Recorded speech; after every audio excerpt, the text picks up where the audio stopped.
In 5, 4, 3. Oh, we're live now. Okay. Oh, hello. All right. Hey. How we doing? Welcome to episode 26 of Tiger Heart Chats. We're at ISE in Barcelona. This podcast is done in partnership with ISE 2022. We're actually doing this live right now on LinkedIn, only the first kind of portion of the podcast, but I just thought I'd let you know, if you're watching it on LinkedIn now, make sure you share this with all your friends, hashtag ISE 2022. I'm really happy to be here. I love ISE. I love Barcelona. I love the people that I'm working with at ISE. Big shout out to the team for making this happen. We have got an amazing guest. This lady, right? I've only met her a few days ago and already we've become like really cool friends. She's one of the most interesting people I've ever met in my life. Like seriously, like I feel whenever I talk to this person, I'm like, what you've done that? You've done this? It's like really, really cool, but it's brilliant. And I'm so glad she's given us her time right now. Please welcome to the stage the wonderful CEO of Hatsumi, Sarah Ticho. Hi. How you doing? I'm good. You're right. Good. Thank you so much for having me. Mate, it's so good to have you here. Is this weird, this whole camera thing? It is weird. It's kind of a bit, I kind of just want to like look at you. Yeah, I know, but you're like camera, but just looking at yourself. Yeah, it's all I good. might just look at you. Yeah, okay, I'll look at you too. Some Okay. really intense eye contact the whole time. Let's eye gaze. Eye gaze. For the next hour. Hey.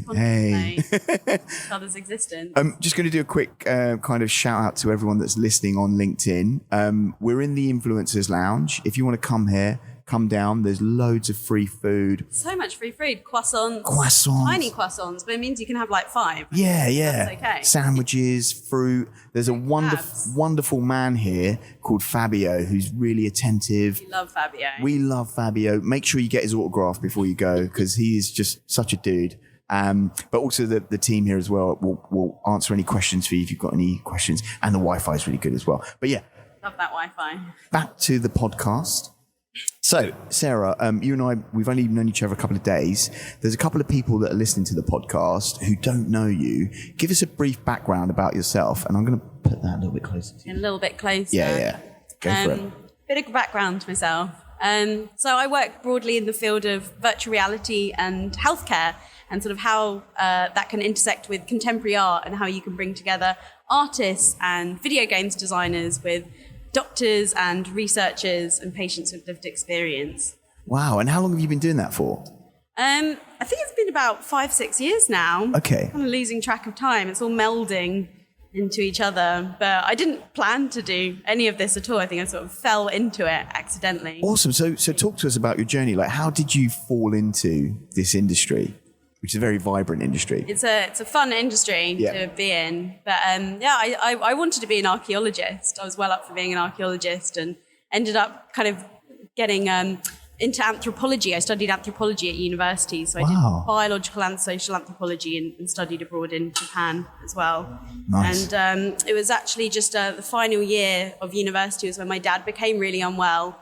And he passed away very quickly. I'm so sorry. Oh, yeah, no, it's not the one. And so, so he passed away just as I had finished my degree. And I think that's a really interesting moment where it's just like you're not carried by academia anymore and you sort of have to decide what to do with your life. And I was like, I have no idea. Right. And I started working. I was volunteering in this contemporary arts organisation in Brighton. And there was this amazing sort of installation about grief and loss. And I'd never really sort of engaged with the arts much at that point and didn't really understand what it was until I was standing in this gallery and just speaking to people and being like, what does this mean to you? And I just ended up having these amazing conversations with people about like grief and their own sort of lives. And I never knew that the arts could do that. Wow. And so I ended up being a manager, the office manager in the gallery and moving into film as well. Which gallery was that? Sorry to... So it's called Fabrica Gallery. So it's a contemporary arts organisation housed inside a former Regency church. So they commissioned site-specific installations. So that was my real introduction to immersive. Right. And then they would do all these amazing workshops and talks and events, sort of satellite events around each exhibition. And so you get to really explore ideas from so many different lenses. which I loved, which I really, really loved. So I then went from there to working in film, and it was actually during that time that I became quite unwell myself. Okay, talk to us about that. So I went on holiday, and it was whilst I was away and sort of travelling around that I had what was later described as a psychotic episode. Whoa. And it was kind of terrifying, but also incredible experience. And it was only once I came back to the UK and started to seek help that I felt like I wasn't quite getting the help that I needed or wanted. Right. And so I was in the psychologist's office, and they were offering me lithium, and I was like, I don't think I actually need that. I feel quite sentient. I feel like I'm not really being listened to. Right. And I started to sort of see almost like the doctor's office is like a performance space, that you have this short amount of time to describe what's happened to you, and then they need to kind of like send you down like the right pathway. Yep. And that's a very interesting view. Statistic is, on average, you have about 11 seconds to convey your condition to a doctor before you'll be interrupted. Wow. Just not very. That's not cool. No, that. A lot of time. Yeah, and so that moment for you, was that where you needed to make a decision, or were you still in the midst of this psychotic episode that occurred? No, I think it was quite it happened within quite a condensed piece of time. So I think after that, it was more of just like, oh my God, what's happened? Like, what does this mean? Like, you kind of feel like you're losing your validity in some ways to be given a label like that. And I think I was really quite able to advocate for myself in that moment, but it's quite frightening when you've got all this sort of information sort of thrown at you. So I've been quite lucky, like nothing like that has happened again since. And I was really like, okay, maybe I need to deal with my grief. Maybe there's like some things I need to explore now. Right. But I got really interested in how you start to tell stories about these sort of experiences. And so that's where I got interested in virtual reality, the idea that you could kind of show the world through somebody else's lens. Yep. And then discovered all the different ways that virtual reality was actually used for mental health and sort of broadly in healthcare, and how it's used in like PTSD, exposure therapy, mindfulness, pain management. Wow. And I was just like, wow, like I've never heard of this, but that's amazing that you can kind of take this tool that I thought was for gamers and storytellers, and actually, use this as a way of improving people's health and making them want to do it as well, if you can make these things beautiful and interesting. It's so interesting. So I've been exposed to the VR space for a while, and there's been lots of talk about how it can help soothe people who are struggling with their mental health. And it's the first time I've actually heard an account from someone, a practitioner of virtual reality art, where it's actually shown them that it can help people. And it's really interesting to hear you say that, because I mean we've been speaking for the last few days, but I didn't understand that before. Well, I wasn't exposed to that side of your story, and it's a really interesting thing to say. So you've been working with that medium. That's how you were exposed to that medium, and it's allowed you to be creative. A lot of the things you've shown me are the things I've been exposed to are more kind of creative specific, as opposed to the mental health things that you've worked on. Talk to us about that connection, because it sounds like they're both there to help. And sometimes I feel when people try to use technology to heal people, it can be quite rational, which can be problematic. Where it sounds like the things you're doing are very helpful. So talk to us about that connection. How did you find that sweet spot? So it was when I was first exploring the role of VR and talking about mental health that I ended up working with an organisation, with the University of New South Wales in Sydney, that were running this festival called the Big Anxiety Festival. That was a big arts and mental health festival that was about bringing together academics and artists to explore mental health. And so I became a virtual reality curator there, and I put on this whole exhibition about how VR could be used to talk about, but also improve mental health. And it was whilst I was there that I met this incredible researcher that had been working with this sort of arts and health method called body mapping for a really long time. And so body mapping is this experience where traditionally you would trace around your body on this large piece of paper, You go through a mindfulness experience and, for example, think, what does my anxiety look like in my body? Where do you feel that? Do you feel like a sort of churning in your stomach? Is it green or purple? Does it fizz? Does it look like fire or electricity? And I was trying to draw that. I was trying to draw my own sort of experience of psychosis, because I think, we see our brains and bodies as two very separate things, but, we feel emotions all through us, right? Yeah. Just when you see an amazing immersive exhibition and you get chills, you really feel that. And so I tried doing these drawings, but I'm a terrible artist. I can't draw for and so because I've been playing around with VR for a while, and I came across all these amazing 3D drawing experiences like Google that made Tilt Brush, and I love the idea that you could float through space and paint with fire. And so I became interested in how you can translate this into a virtual reality experience so that you could draw on the skin or inside the body or even outside the body as well. We found that lots of people do that. And so we've been developing it over the years as a tool to help patients better communicate their experience to a doctor, instead of it being on a scale of 1 to 10, how much does it hurt? Being I feel it deep in my chest, and it's this kind of black weight. And then someone could be tell me more about that. Wow. So helping people feel better understood, helping doctors get a deeper understanding of what's going on, to hopefully create a sort of more accurate and faster diagnosis alongside those more standardized quantitative measures. Yep. But also how we can use this as a public engagement tool. How can we talk to people about how we feel things in our bodies? And we developed an installation for children in collaboration with an artist group that I work with in the Netherlands called Monobanda, where we made a version for children where they create their own artworks. They then get to step into that body and sort of dance with it and play with it. And then all the artworks can come together into a terracotta army of human emotion, so that you can see them all start side by side and look at all the different ways that we sort of experience these very intangible experience and making them visible. That's amazing. There's one thing I've noticed about you is you're so creative. You're just oozing creativity, and some of the subjects you deal with, can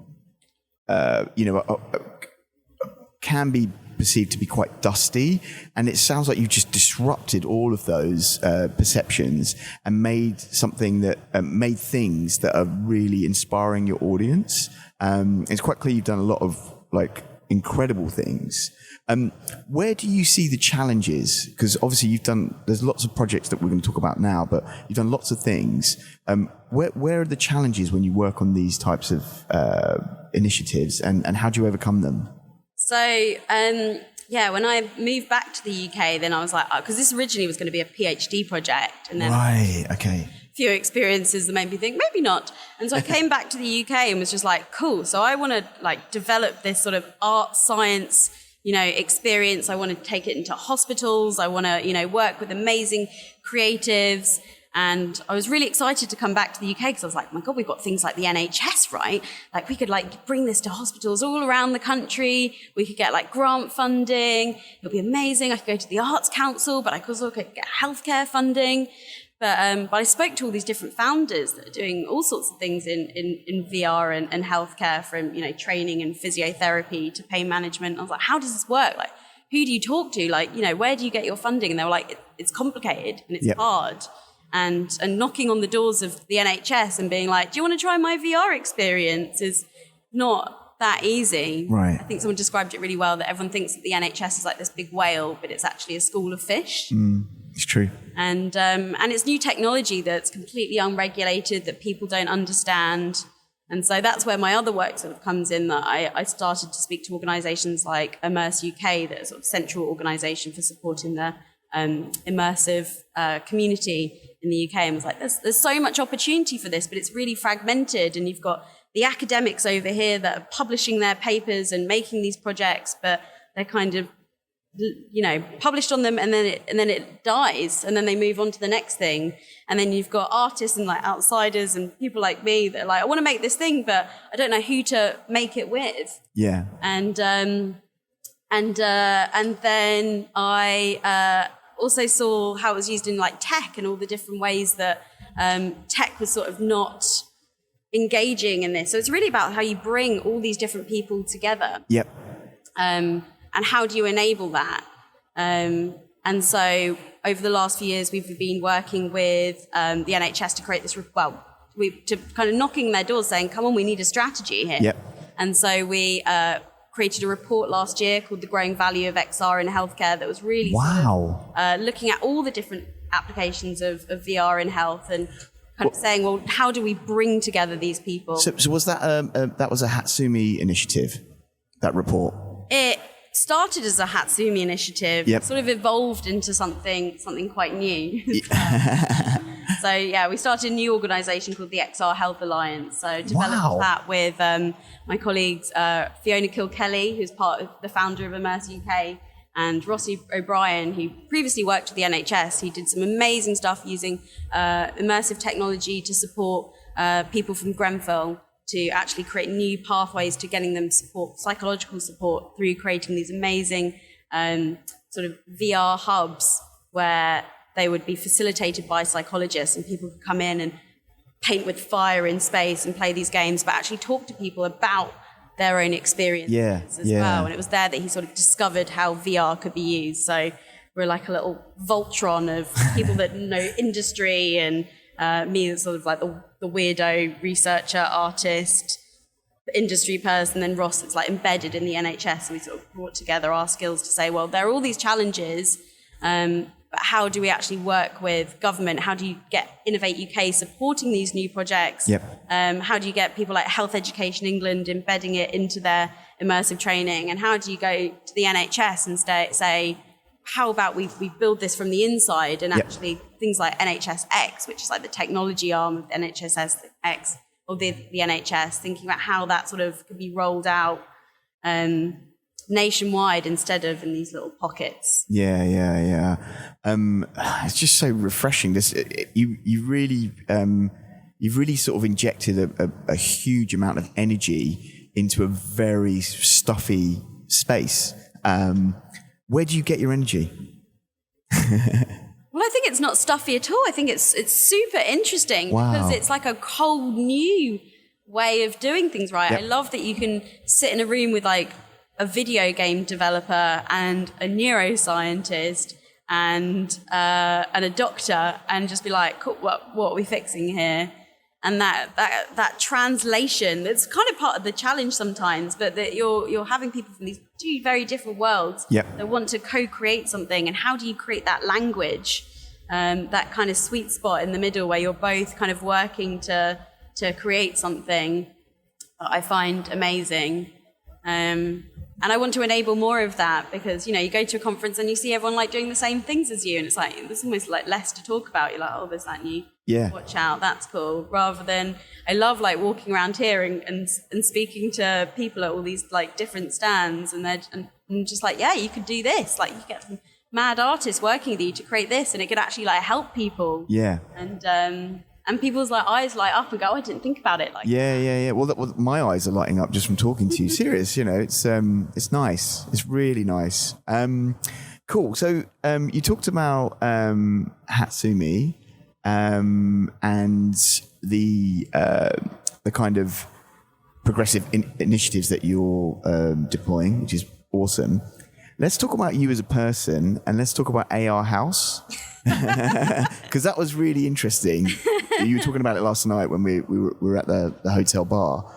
Tell us about AR House. AR House, what a place! What a place! So a few years ago, I met this amazing artist called Lucas Risotto. He's got a great YouTube channel called Lucas Builds the Future. It's all about sort of creating sci-fi technology. But he did this tweet with last year, and him and his mate Aidan Wolf, who's an incredible AR artist as well that you should definitely follow. And they just did this tweet and just said, wouldn't it be cool if a bunch of artists working in AR could live together? And a bunch of people responded and said, I'd pay to see that happen. And within 2 weeks, they'd raised enough funds to go hire out a mansion in the Hollywood Hills. Wow. Complete with hot tub, pool, turret, and and like no investors, no equity, just like people from the community that were like, we want this, we want to support this. And so it's been running for like 8 months now. And so each month they will have different artists from the AR, VR world coming together to create bonkers projects. And it's amazing. We did like hackathons every weekend, and just sort of experimenting with the medium and actually kind of getting to know each other and creating community when so many people were, you know, working in isolation or kind of working in their full-time jobs. We had people from Apple there, Snapchat ended up sponsoring the house, Niantic, Lightship as well. And then also, you know, running all these events, and we do things like community dinners, where you just get to sit down and chat to people. We'd have fireside chats with spicy questions. The tombola of spicy questions was excellent. And a big part of it was like, especially after the pandemic, was like, how do you actually get together and how do we like have really meaningful conversations in a fun place? Like how, being an immersive as well, I'm so interested in how environment completely transforms the types of conversations that you have. Absolutely. And that you could just like have a pool party and talk to like Doja Cat's AR designer and just be like, oh, yeah, tell me more about that. Like whilst we like drink cocktails. How long were you there for?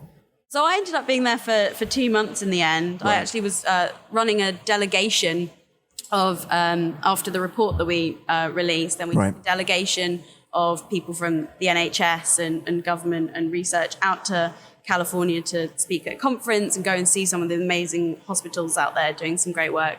And then I applied to join the house and stayed for a month. And then it was January and I was like, I could go back to the UK or I could just like stay another month. So. And did you like LA, Hollywood Hills?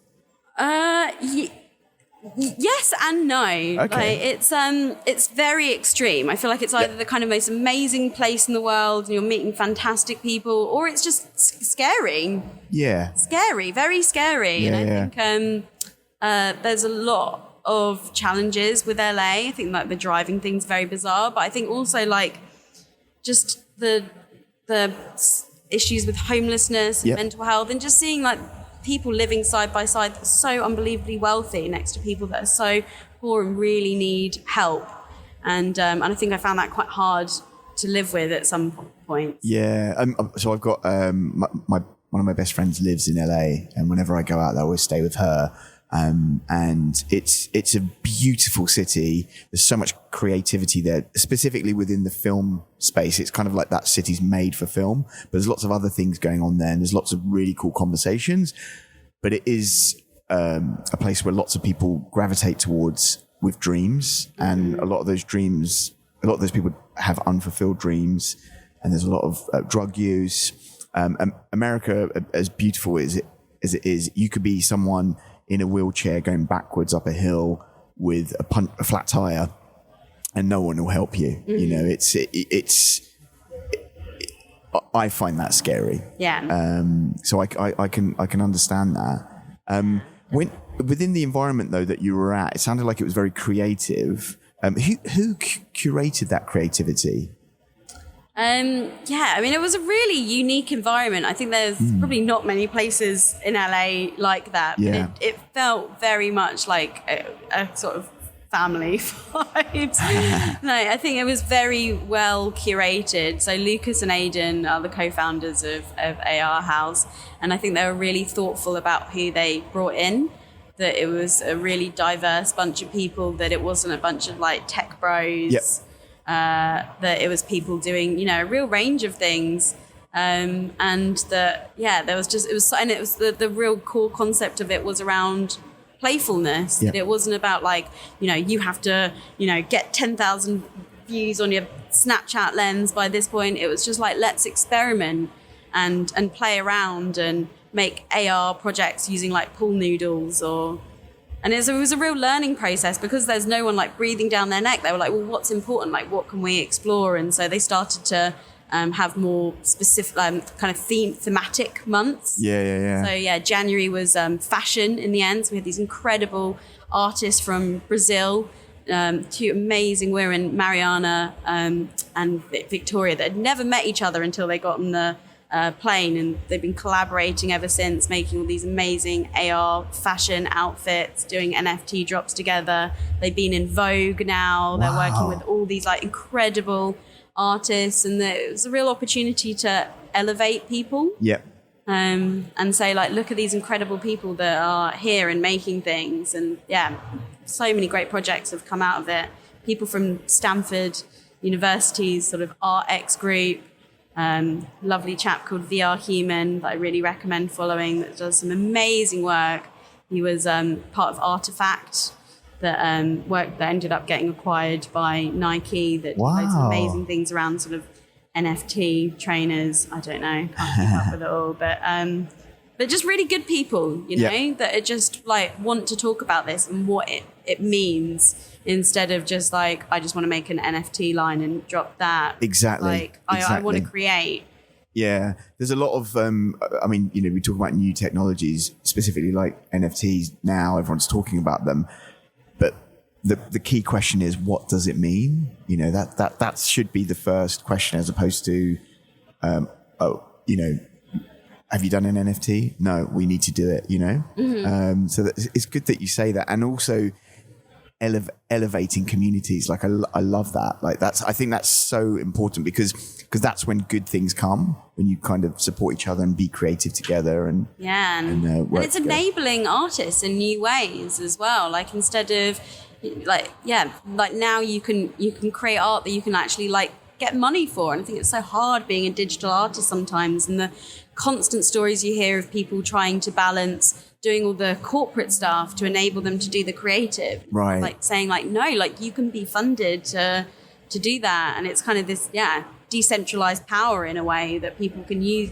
can make money from their art. I think there's so many challenges with the NFT space. Like, I'm not going to pretend I'm an expert. I think there's everyone's starting to chuck around all these words around like Web3 and the metaverse. They're like, oh, you work in the metaverse. I'm like, what is the metaverse? I know very little about NFTs. Like, my thing is like VR, and I've dabbled a bit in AR now, but everyone just thinks we're doing the same thing. But it's great to see that it's empowering. Yeah, and that is the key word, empowerment. So let's talk about your music career.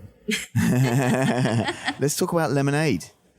Lemonade. Yeah. Yeah, that's my kind of latest venture. I was introduced to a really brilliant chap a few years ago called Graham Luckhurst, who used to run a label in Brighton called Mr. Bongo, and he was like, there's not enough innovation in music, and was kind of interested in my world in sort of VR. And so we just got chatting, just kept on like meeting up for beers and being like, what's something interesting that we could do here? And we collaborated with a good friend of mine, Maf J Alvarez. We made like an interactive music video. Wow. Where you could, in VR, like put all the stems of the songs into objects within the space. And so you could sort of play around with the sound spatially, and we were like, oh, this is interesting, but what do you do with that? Like, VR is still quite inaccessible, and everyone just wants to make a gig in VR, basically. And I feel like there's more to that. Absolutely. And then the pandemic hit, and we just kept on chatting, and I was like, but I want to be outside. I love this idea of like kind of space and music and playing around, and that's where the idea of sort of Lemonade emerged, which is sort of Pokemon Go meets silent disco. Wow. So creating music, like music for sort of site-specific locations. Gotcha. So it's almost like an audio walk that you can go somewhere, go down to Brighton Pier. You hear a sort of introduction of, you know, this place is important or interesting to me because of this. And then you get to hear the song that's sort of created exclusively for that place. Wow. I love that terminology, audio walk. Have you patented that? No. There's a few out there. Oh, is there? There's definitely a few different sort of, I mean, we did an audio walk yesterday, kind of, right? We did. Guided tour. Yeah. So where is Lemonade at the moment? So we have just finished the product. We just got some really great funding from Innovate UK. Oh, sick. So we've just completed that. We are dropping walks all around the world now, looking for new collaborations with people, speaking to tourist boards, but also brands and labels and artists, most importantly. Yep. to really sort of co-curate experiences that are genuinely interesting, that are not just dropping songs in places, but thinking about, how does music and place really come together and help people experience places in new ways as well. Yeah, I mean, it's like you're curating an audio art experience, but not in a confined space. Like that's an interesting perspective on an audio walk. Yeah, and I'm really interested in like making it a bit weird as well, making things a bit more playful and interesting. Yep. Like I like the idea of like time-bound music, that you could only hear this song on the beach at sunset, yep. or if it's raining, or if 10 of you have managed to like unlock a code and discover that together. And just really encouraging people to go outside. Yeah. And that was kind of my key to sanity during lockdown, was like those walks where I just put a podcast on and just kind of do the same route every day that kind of got a little bit monotonous. So the idea that you could be like, well, I wonder what's kind of being created today, that you could sort of explore things that you wouldn't have considered, as well as more specific things like, oh, Kanye's dropped a new album in London. I'll travel to London to go hear that before it's being sort of released internationally. Yeah, I mean, I think that's where the commerciality of that opportunity lies. I think that was the first thing I thought of straight away. Like, how do we do that? But I love the fact that you can make it playful. You can make it fun, and that experience is unique to you, which is really interesting. Where are you from? I'm from Brighton. Originally from Brighton? Yeah. Oh, okay. Grew up in Brighton.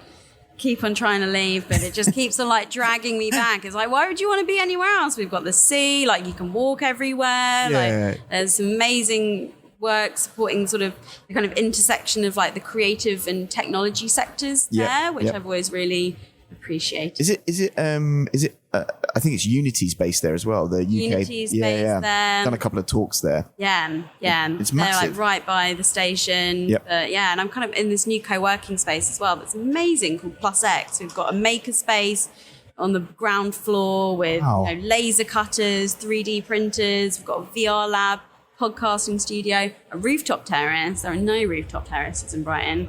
But accelerator programs to support like startups and businesses, and like lots of free food. Appreciate. And how long's that been there? So that's quite new. I think they've been running for about 2.5 years now. Oh, okay. But it's great because it can be quite lonely running your businesses. Yep.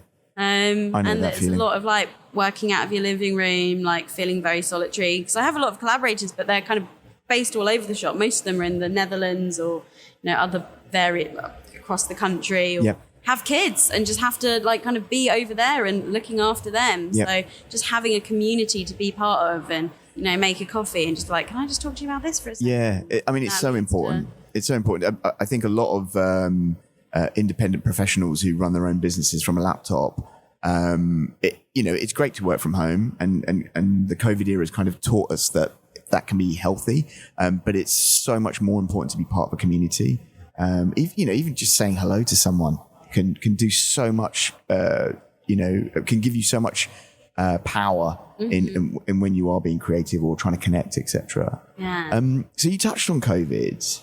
How did the COVID era affect you? What did it mean for you as a business professional, and what did you learn from that whole period?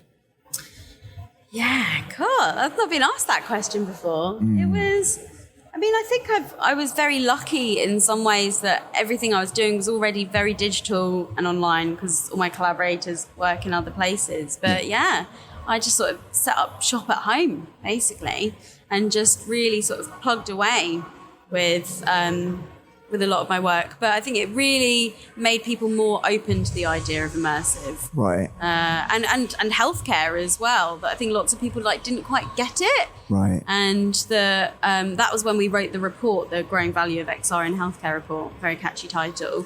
I think people more open to it because it's like, well, here are opportunities for telemedicine as well. How can we actually create therapies that could be available to people at home? So I think one really amazing example is using VR for pulmonary rehab, so pulmonary lung rehabilitation Right. So usually you would get sort of your diagnosis for COPD, and you would, sorry, this is a bit of a tangent, but No, it's fine. rolling with it. I love tangents. So you usually get your diagnosis. You probably have to wait like 3 months until you could start to get your therapy appointment. So you'd have to go into the hospital, do your sessions like twice a week. But with this sort of amazing solution that a doctor up in Cumbria, Dr. Farhan Amin's created, that within a week you can have a VR headset posted to you, and you can do your rehabilitation in virtual reality because it's an embodied medium, right? You're kind of doing your exercising and sort of movements. And instead of kind of schlepping it to the hospital twice a week, you're just sitting on a beach in VR, and people are doing it every single day. Wow. And you're getting like more adherence. You can sort of monitor like if people patients are engaging, like you're making it more fun and interesting, and you're reducing that exacerbation of the condition because you're kind of giving them the intervention immediately. Yep. And so examples like that, people are like, oh, okay, maybe it's not just a gimmick. Maybe there's some real, legs to this. And so it's really good timing that's when the report came out, because we really have to think more about how digital is going to play a role in our lives, but also like how healthcare really needs to kind of, adapt and change and meet people where they're at. And we're all at home. Yeah. On a personal level, with regards to COVID, how have you changed? I think I really value, I've like life and experiences, and just that anything could be taken away at any point, and how important your social circle are and feeling connected. Yeah. I think just craving live music or like seeing people in person and looking them in the eyes.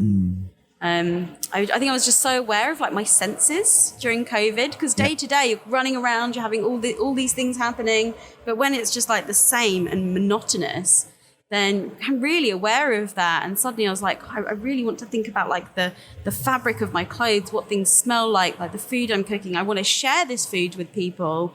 And it's really made me think about like how you curate your day-to-day life instead of just getting calendar invites and people asking you to do things. I think being really thoughtful about like what is important, and who you want to share this with, and the kind of things you want to do while you're still alive, because like this was a sort of mass grieving. We have lost millions of people. Yeah. And I think there was a lot of kind of trying to survive and being like, wow, there's some really scary stuff going on and I just can't engage with it.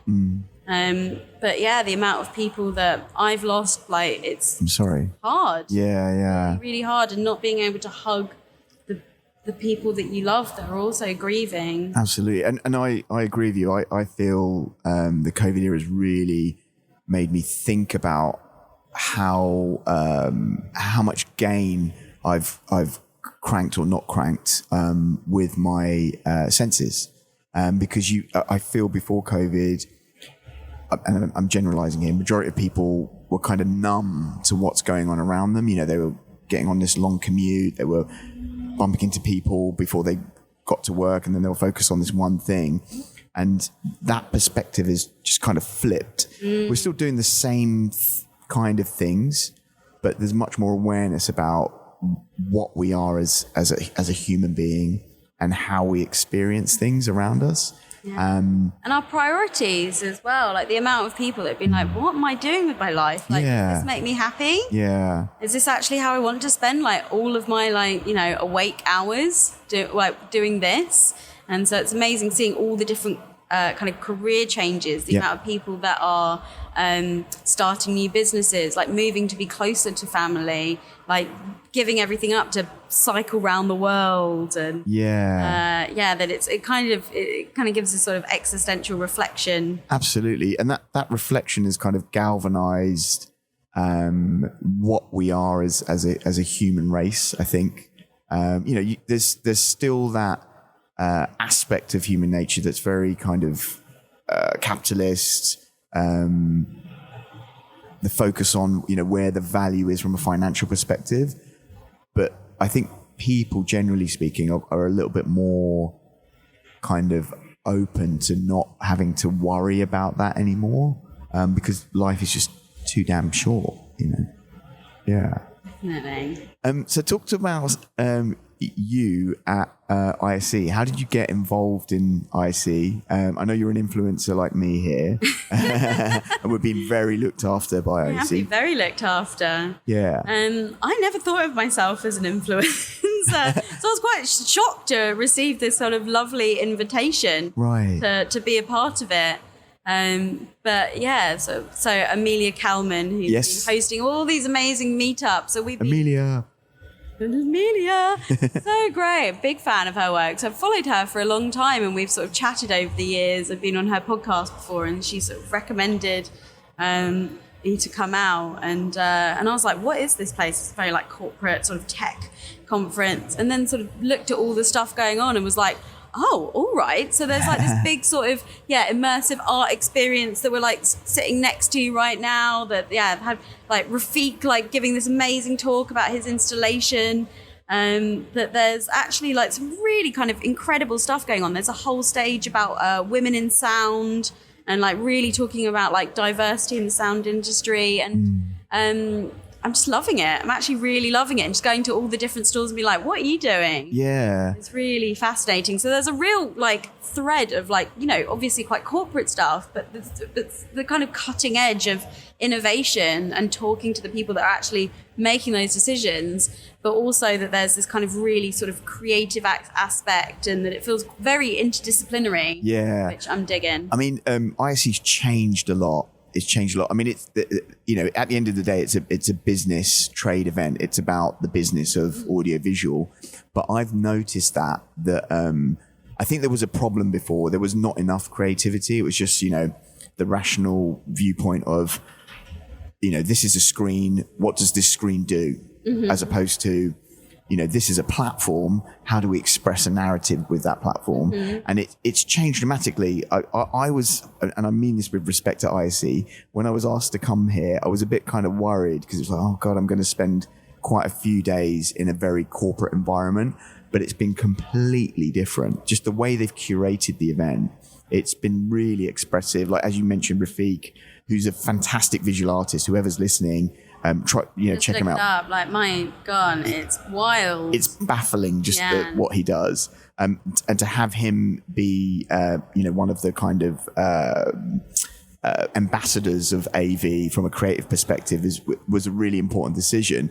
And I feel like they've curated a good team between us as well, as influencers. You said to yourself, or you said to us that, you don't see yourself as an influencer. My God, like everything you just told me in the last few days and just now, you've got there's so much to give there. So I'm, it's wonderful. So you shouldn't play yourself down, definitely. Well, I think it's a very culturally loaded term. I think like when you think of like an influencer, I think you think of like someone just sitting in front of their camera at home being like, have you tried this skin cream? It's nice. And just kind of like taking selfies in places and it feels quite like shallow. Yeah. But actually, like everyone here, like has a thing that they're building. And they're really purpose. Passionate. Yeah. And it's like, and I had a moment yesterday where someone was like, "Are you an influencer?" And I was like, I don't want to. Maybe.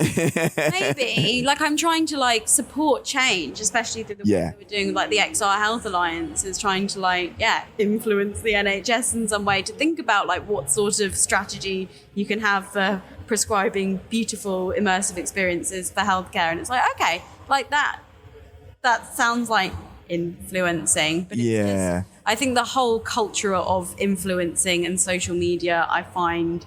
I mean, it is a loaded term. You're totally right. There's I read a statistic, and I don't know how they counted them, but apparently there's 9 million influencers in the world. It's like, what does that even mean? Yeah, we are all influencing each other. Yeah. Like, I think, and it's just, that's just what human nature is. It's just, are people self-labeling as that? Are those just people that are sitting on TikTok going like, try this eye cream?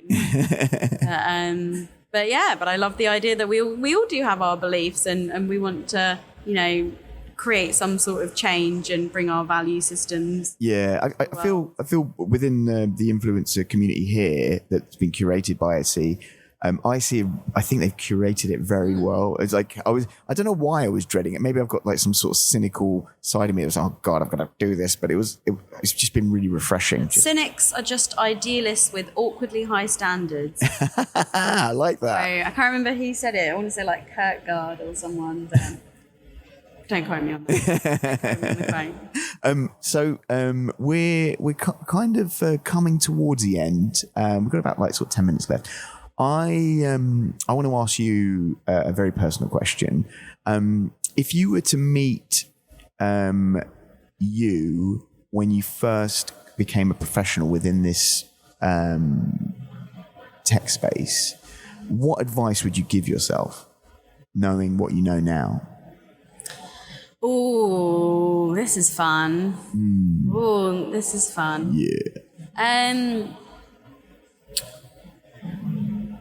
Don't take yourself so seriously. Okay. I think it's really hard with sometimes like doing something that you are so passionate about. Like, what's the quote? Like, the whole do what you love and you never work a day. It's like work really hard all the time, take everything like very personally and take things really seriously. And I think like a lot of, I wish I hadn't put so much pressure on myself. Especially at the beginning, I was so sort of nervous and you know, the whole just like the way that people talk about like running companies as well. Like you have to work evenings and weekends and sacrifice your life. All of that's bullshit, by the way. And it's all bullshit. Yeah. It's all bullshit. So I think like just really sort of allowing myself to enjoy it and also like knowing my worth as well. I think you're worth a lot, by the way. Oh, shucks. But it's hard. It's really hard because I think, you know, especially when you're out on your own and you kind of just want any opportunity to start with. And then people are like, can you come speak at our event? Or can you do this? And could you do that? And it's just like, but I also need to like live. And hopefully I'm bringing value to you as well. And I think like there's this whole thing like you're getting exposure. You should be grateful. It's like a real issue, especially in like the arts world often. Yeah. And so I think like having really like clear boundaries, I think is really important. And having like good role models that demonstrate that as well. I think I was really lucky with some of my earlier jobs at Fabrica and Lighthouse. Like just having amazing sort of like female managers and bosses that really sort of, you know, showed what like great leadership is. That it's about, you know, really like they were like, take your lunch breaks, like don't work evenings, don't work weekends, like and just do things well. You know, I really sort of think about the detail of how these things unfold. I used to work at the School of Life, and they was talked about like enlightened hospitality, right? All those sort of like little flourishes that really change the experience for people. And I think I've really tried to bring that into the work that I've done. Amazing. And I'm sure lots of people listening to that would get a lot of value from that. So thank you so much for your honesty on that. We're coming towards the end. I know there's going to be loads of people that are going to want to get in contact with you. What's the best way for them to get in contact with you? I am on the internet in various places. So my Twitter is @Ticho, Ticho. And LinkedIn also on there. You can drop me an email. It's on the website. Yeah, what's the Hatsumi website? HatsumiVR.com. Kind of need to change that, but the Hatsumi.com was taken. So those bastards. Not even using it. It's just an empty domain page. Down millions for it. Yeah, HatsumiVR.com. Or if you want to read the report, it's xrhealthuk.org. A fully interactive, very extensive report all about the different ways that immersive technology is used in healthcare. Awesome. Lots of resources as well. If you're interested in getting in the space, created a whole sort of further reading page about amazing talks and conferences and papers and organizations that are out there. So yeah, please explore. Awesome. Thank you so much. Really, really value your time. I'm so glad we had this chat. It's been cool. Go on. Oh, no. I don't want it to be over. There's so much to talk about. It's getting weird. No, but thank you so much. Those of you listening, again, thank you so much for your time. Thank you so much for your messages. Really value you guys sharing this. Again, the hashtag Tiger Heart Chats, all one word. Also, don't forget the ISE hashtag, which is ISE 2022. Wherever you are, whatever you're doing, please be good.